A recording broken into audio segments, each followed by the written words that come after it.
Hello friend, स्वागत है आपका अपने यूट्यूब चैनल जीके वर्ल्ड 01 में। इस वीडियो में हम पढ़ेंगे सीटेट परीक्षा 2023-24 से 25 महत्वपूर्ण प्रश्न जो कि हिस्ट्री इतिहास से होगा।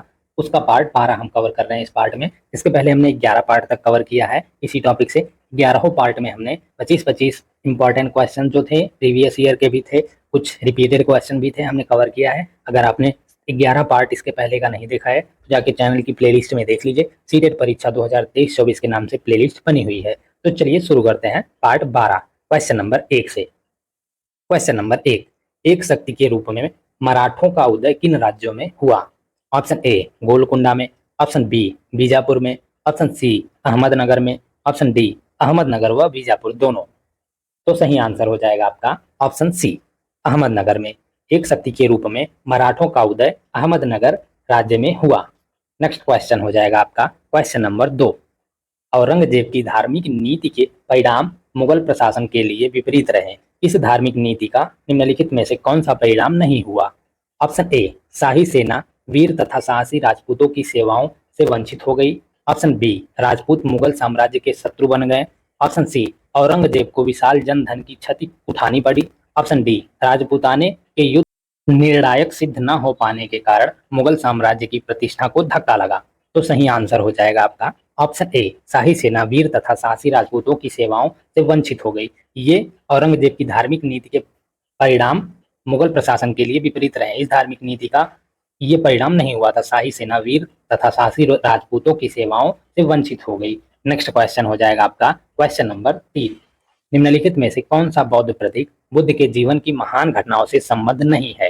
ऑप्शन ए कमल और सांड, ऑप्शन बी भिक्षाटन का पात्र, ऑप्शन सी अश्व, ऑप्शन डी स्तूप। तो सही आंसर हो जाएगा आपका ऑप्शन बी भिक्षाटन का पात्र। भिक्षाटन का पात्र जो है वो बौद्ध प्रतीक बुद्ध के जीवन की महान घटनाओं से संबंध नहीं है। नेक्स्ट क्वेश्चन हो जाएगा आपका क्वेश्चन नंबर 4, वह व्यक्ति कौन है जिसने सर्वप्रथम अशोक के अभिलेख को पढ़ा?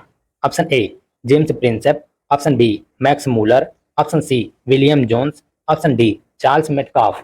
तो सही आंसर हो जाएगा आपका ऑप्शन ए जेम्स प्रिंसेप ने। जेम्स प्रिंसेप वह प्रथम व्यक्ति था जिसने अशोक के अभिलेख को पढ़ा था। नेक्स्ट क्वेश्चन हो जाएगा आपका क्वेश्चन नंबर 5, गुप्तोत्तर काल में सर्वाधिक व्यापक रूप से उत्पादित खाद्यान्न फसल थी? ऑप्शन ए गेहूं, ऑप्शन बी बाजरा, ऑप्शन सी चावल, ऑप्शन डी दालें। तो सही आंसर हो जाएगा आपका ऑप्शन सी चावल। गुप्तोत्तर काल में सर्वाधिक व्यापक रूप से उत्पादित खाद्यान्न फसल चावल थी। नेक्स्ट क्वेश्चन हो जाएगा आपका क्वेश्चन नंबर 6, गढ़वाल वंश का सर्वप्रसिद्ध शासक था? Option A Jai Singh, option B Vijay Chandra, option C Jaichandra, option D Madan Chandra. तो सही आंसर हो जाएगा आपका ऑप्शन सी जयचंद्र। गढ़वाल वंश का सर्वप्रसिद्ध शासक जयचंद्र था। नेक्स्ट क्वेश्चन हो जाएगा आपका क्वेश्चन नंबर 7, महमूद गजनवी के समय भारत की राजनीतिक स्थिति थी? ऑप्शन ए भारतीय शासक राष्ट्रीय भावना से ओतप्रोत थे, ऑप्शन बी भारतीय शासक मैत्रीपूर्ण संबंधों में आबद्ध थे, ऑप्शन सी भारत में राजनीतिक एकता व स्थिरता का अभाव तथा शासक परस्पर संघर्षरत थे, ऑप्शन डी भारत एकता के सूत्र में बंधा था। तो सही आंसर हो जाएगा आपका ऑप्शन सी भारत में राजनीतिक एकता व स्थिरता का अभाव तथा शासक परस्पर संघर्षरत थे। महमूद गजनवी के समय भारत में राजनीतिक एकता व स्थिरता का अभाव था तथा शासक परस्पर संघर्षरत थे। नेक्स्ट क्वेश्चन हो जाएगा आपका क्वेश्चन नंबर 8, दरबार में सिजदा एवं पैबोस की प्रथा निम्नलिखित में से किस शासक ने प्रारंभ की? ऑप्शन ए बलबन ने, ऑप्शन बी रजिया ने, ऑप्शन सी इल्तुतमिश ने, ऑप्शन डी अलाउद्दीन खिलजी ने। तो सही आंसर हो जाएगा आपका ऑप्शन ए बलबन ने। दरबार में सिजदा एवं पैबोस प्रथा बलबन ने प्रारंभ की थी। नेक्स्ट क्वेश्चन हो जाएगा आपका क्वेश्चन नंबर 9, शंकराचार्य रामानुज माधवाचार्य आदि दार्शनिकों के दर्शन पर सर्वाधिक प्रभाव किसका पड़ा है? ऑप्शन ए पुराणों का, ऑप्शन बी उपनिषदों का, ऑप्शन सी आरण्यकों का, ऑप्शन डी त्रिपिटकों का। तो सही आंसर हो जाएगा आपका ऑप्शन बी उपनिषदों का।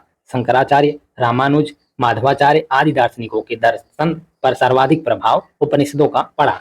नेक्स्ट क्वेश्चन हो जाएगा आपका क्वेश्चन नंबर 10, सिंधु घाटी की सभ्यता निम्नलिखित में से किस सभ्यता के समकालीन नहीं थी? ऑप्शन ए मिस्र की सभ्यता के, ऑप्शन बी मेसोपोटामिया की सभ्यता के, ऑप्शन सी चीन की सभ्यता के, ऑप्शन डी क्रीट की सभ्यता के। तो सही आंसर हो जाएगा आपका ऑप्शन डी, क्रीट की सभ्यता के। सिंधु घाटी की सभ्यता क्रीट की सभ्यता के समकालीन नहीं थी, बाकी मिस्र की सभ्यता, मेसोपोटामिया की सभ्यता और चीन की सभ्यता, सिंधु घाटी इन तीनों सभ्यताओं के समकालीन थी।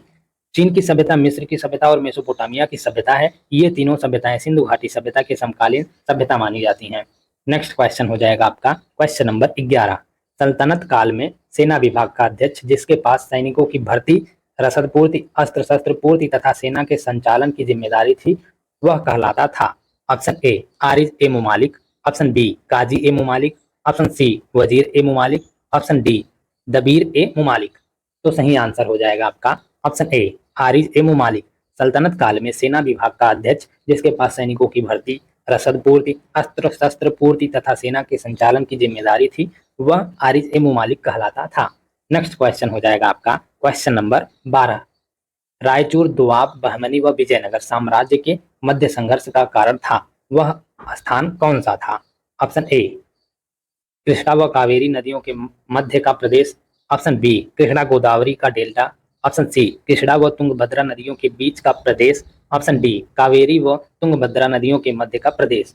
तो सही आंसर हो जाएगा आपका ऑप्शन सी, कृष्णा व तुंगभद्रा नदियों के बीच का प्रदेश। रायचूर, दोआब, बहमनी व विजयनगर साम्राज्य के मध्य संघर्ष का कारण था, वह स्थान कृष्णा व तुंगभद्रा नदियों के बीच का प्रदेश था। नेक्स्ट क्वेश्चन हो जाएगा आपका क्वेश्चन नंबर 13। मराठा शासक शाहू ने दक्कन में मुगलों को 15,000 घुड़सवार सिपाहियों की मदद का वादा किया था, उस समय मुगल शासक था। Option A Farrukh Siyar, option B Mohammad Shah, option C Jahandar Shah, option D Bahadur Shah. तो सही आंसर हो जाएगा आपका option A Farrukh share.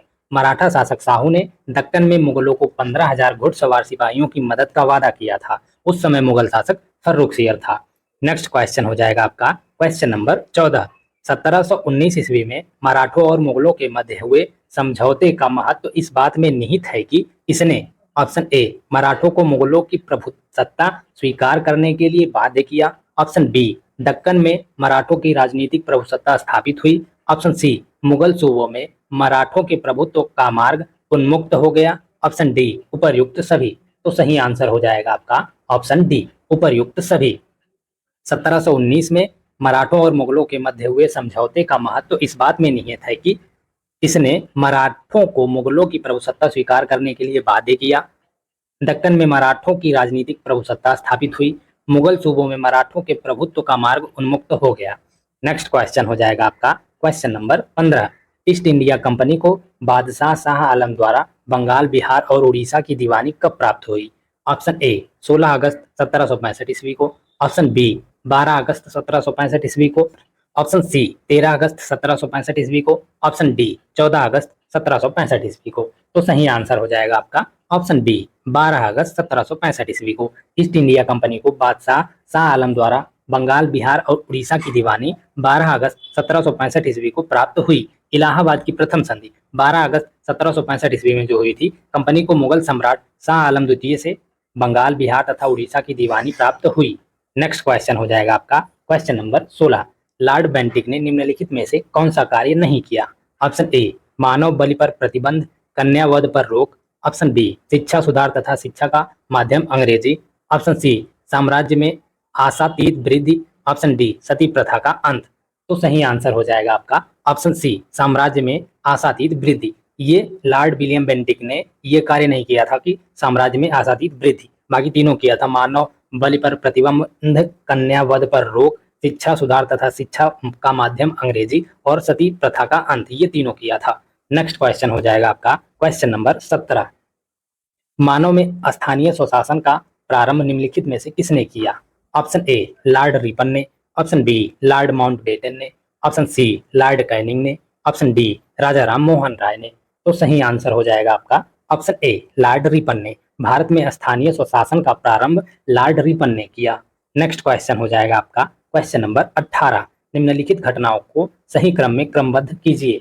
Number 1 है खेड़ा सत्याग्रह, नंबर 2 अहमदाबाद मिल आंदोलन, नंबर 3 चंपारण सत्याग्रह, नंबर 4 रॉल अटैक।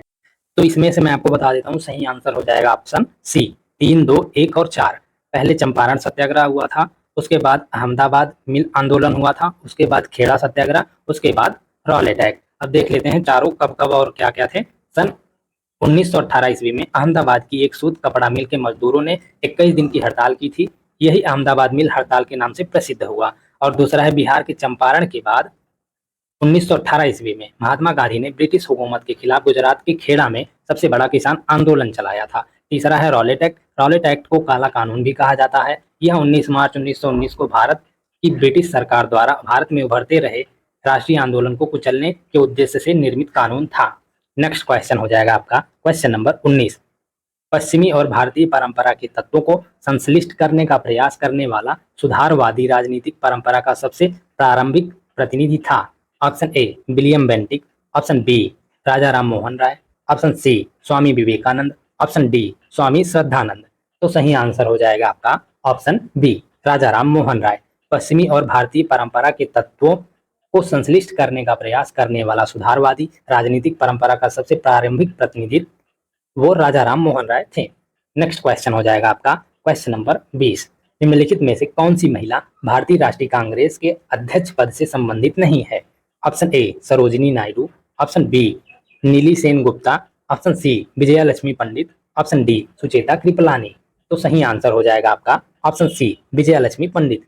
इनमें से विजया लक्ष्मी पंडित जो है वो भारतीय राष्ट्रीय कांग्रेस के अध्यक्ष पद से संबंधित नहीं है। बाकी तीनों महिलाएं जो है सुचिता कृपलानी, नीली सेन गुप्ता, सरोजिनी नायडू, तीनों कांग्रेस के अध्यक्ष पद से संबंधित हैं। नेक्स्ट क्वेश्चन हो जाएगा आपका क्वेश्चन नंबर 21। भारत में थियोसोफिकल सोसाइटी का मुख्यालय कहाँ था?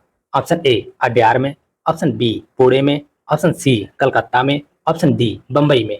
तो सही आंसर हो जाएगा आपका ऑप्शन ए अड्यार में। भारत में थियोसोफिकल सोसाइटी का मुख्यालय अड्यार में था। नेक्स्ट क्वेश्चन हो जाएगा आपका क्वेश्चन नंबर 22। महात्मा गांधी के उद्देश्यों में सम्मिलित नहीं था। ऑप्शन ए अस्पृश्यता के विरुद्ध संघर्ष, ऑप्शन बी महिलाओं की स्थिति को ऊंचा उठाना, ऑप्शन सी हिंदू मुस्लिम एकता, ऑप्शन डी विधवा प्रथा को प्रोत्साहन। तो सही आंसर हो जाएगा आपका ऑप्शन डी विधवा प्रथा को प्रोत्साहन। ये महात्मा गांधी के उद्देश्य में सम्मिलित नहीं था। नेक्स्ट क्वेश्चन हो जाएगा आपका क्वेश्चन नंबर 23। पशुओं को पालतू बनाए जाने का प्राचीनतम साक्ष्य किन दो स्थलों से प्राप्त होता है?